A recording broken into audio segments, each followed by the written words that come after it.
আসসালামু আলাইকুম। ওয়ালাইকুম আসসালাম রহমতুল্লাহ বারাকাত। হিন্দুইজমে সবচাইতে পবিত্র ধর্মগ্রন্থ আমি যতদূর জানি সেগুলো বেদ, তারপর উপনিষদ ইত্যাদি। কিন্তু হিন্দুরা কথা বলতে চায় শুধু ভগবত গীতা নিয়ে। তারা বলে যে এটা হচ্ছে বেদের নির্যাস ইত্যাদি ইত্যাদি।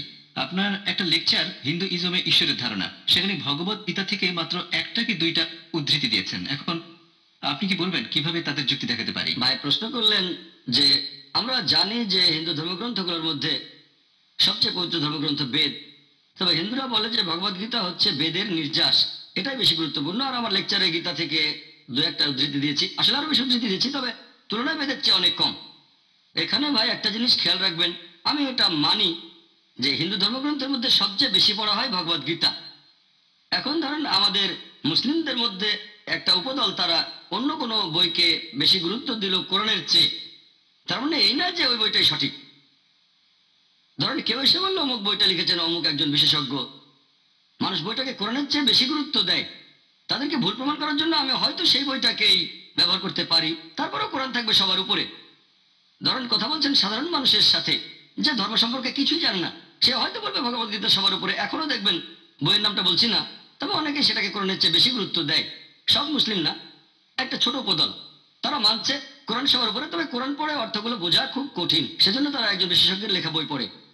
ইসলাম ধর্মে সেটার কোনো মূল্য নেই। যদি কোরআনের সাথে মিলে যায় তাহলে মেনে চলবো, যদি না মেলে মেনে চলবো না। একইভাবে এখানে হিন্দুইজমের একটা প্রতিষ্ঠান ইসকন, তারা ভগবদ্গীতার উপরে অনেক গুরুত্ব দেয়। অন্যান্য দলও আছে। এই কয়েক সপ্তাহ আগে আমি কলকাতায় ইসকনের শীর্ষস্থানীয় একজনের সাথে কথা বলেছিলাম, সেখানে এই কথাটা বলেছিলাম। তিনিও বললেন আমি একমত, বেদ সবার উপরে। না মেনে উপায় নেই। তিনি জ্ঞানের চর্চা করেন, সাধারণ মানুষ তর্ক করতে পারে। সেই লোকের সাথে অনেক কথা বলেছিলাম, যেহেতু তিনি জানেন তাই আমিও বোঝাতে পেরেছিলাম। ধর্মগ্রন্থের প্রধান ভাগ দুটো, শ্রুতি আর স্মৃতি। তিনি বললেন হ্যাঁ ঠিক বলেছেন, শ্রুতিকে বলা হয় ঈশ্বরের বাণী, আর স্মৃতি হচ্ছে মানুষের লেখা। উনি বললেন হ্যাঁ, এখন মহাভারত কি শ্রুতি না স্মৃতি? উনি বললেন স্মৃতি। স্মৃতি মানে যে কথাগুলো মানুষ লিখেছে। ভগবদ্গীতা কারো অংশ, মহাভারত ভীষ্ম পর্ব 18 অধ্যায়, অধ্যায় 25 থেকে 42 আমরা সেটা জানি। তখন সেই লোক অনেকখানি ফাঁদে আটকা পড়েছে। না, এটা তো আসলে, তাহলে যারা জ্ঞানী তারা কিন্তু জানে। এখন কেউ হয়তো কোনো ভুল কাজ করেছে, আমি আমার সিদ্ধান্তের পক্ষে কিছু উদ্ধৃতি দিচ্ছি, তারপরও আমার মূল লক্ষ্য সবার উপরে। ধরেন আগামীকাল ইসলামের বিরুদ্ধে যুক্তি দিতে গিয়ে কেউ বললো সালমান রুশদি একটা বই লিখেছেন, আর সে বললো এই বইটা আসলেই খুবই ভালো, সালমান রুশদির এই বই দিয়ে ইসলামকে ভুল প্রমাণ করবে, বিশ্বাস করবেন? সালমান রুশদি সেই বইটাকে, অথবা যে কোনো বই লিখেছেন কোনো বিশেষজ্ঞ, সেই বিশেষজ্ঞ ভুল করতে পারেন। এখন মুসলিম কোনো বিশেষজ্ঞ ভুল করলে তার মানে এই না যে ইসলাম ধর্ম ভুল, ঠিক? তাহলে কৌশলের ভিত্তি হবে 1 নম্বর গ্রন্থ, পাশাপাশি অন্যান্য গ্রন্থও কাজে লাগাতে পারেন যদি প্রমাণ করার ক্ষেত্রে প্রয়োজন হয়।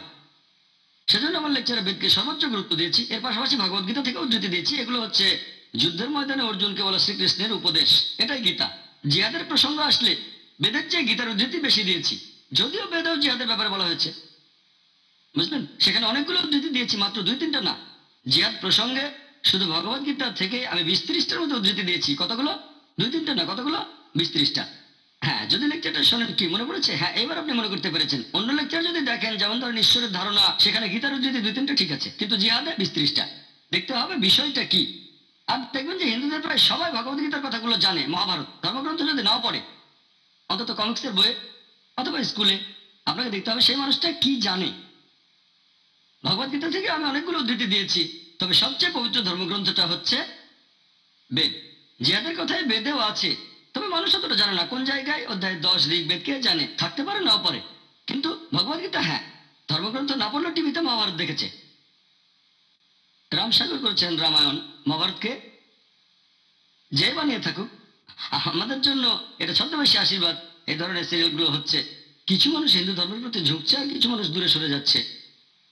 নতুন জিনিস যোগ করা হচ্ছে, যেমন মহাভারত ছিল 8,000 অনুচ্ছেদ, তারপর 24,000 অনুচ্ছেদ, তারপর 1,00,000 অনুচ্ছেদ। এই ভগবদ্গীতা কখন থেকে এসেছে আমি জানি না। প্রথম 8,000 অনুচ্ছেদ নাকি পরবর্তীতে, বিশ্লেষকগণ বলেন প্রথম দিকে মহাভারত ছিল অন্যদের উদ্দেশ্যে অর্জুনের সন্তানদের বলা গল্প। তখন ছিল মাত্র 8,000 শ্লোক, বিশেষজ্ঞরা বলেন। তারপর 24,000 শ্লোক, তারপর 1,00,000 শ্লোক, এখন 1,00,000-এর বেশি। এই ভগবদ্গীতা কখন থেকে এসেছে সেটা দেখতে হবে। যোগ হয়েছে। কিছুদিন আগে হয়তো দেখেছেন একটা পৌরাণিক সিরিয়ালে মারুতি গাড়ি ছুটে যাচ্ছে, এখন মারুতি গাড়িও যোগ হয়েছে। হয়তো শুটিং এর সময় তারা মারুতি গাড়িটা খেয়াল করেনি। মহাভারতের সময় মারুতি গাড়ি কোত্থেকে আসবে? তাহলে নতুন মহাভারতে মারুতি গাড়িও পাচ্ছেন, সংযোজন।